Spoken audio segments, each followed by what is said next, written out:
kepada rendah. Kemudian jawab Jawab apa? soalan. Dia kata susun dulu kan. Susun urutan. Dia tulis sini. Susun urutan. Ni ada A, B, C, D. Dia kata susun urutan objek mengikut tinggi kepada rendah. Mana yang paling tinggi, pergi ke paling rendah. Okey, mana yang paling tinggi?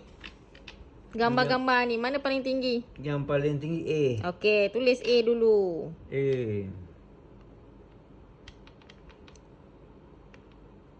Tulislah betul-betul A tu. Lepas tu, lepas A? C. Okey, lepas tu? Lepas tu B. Lagi? Lepas tu D.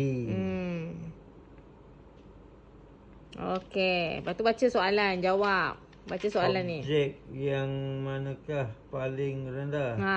Mana yang paling rendah? Paling rendah D lah. Tulis D. D. Okey, lagi? Objek yang manakah paling tinggi? A.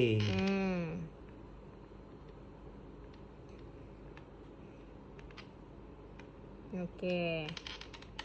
Antara almari dan peti sejuk, objek yang manakah lebih rendah? Objek paling rendah C lah.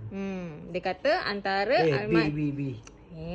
antara almari dan peti sejuk. Mana almari? Almari ni. Peti sejuk? Sejuk ni. Okey.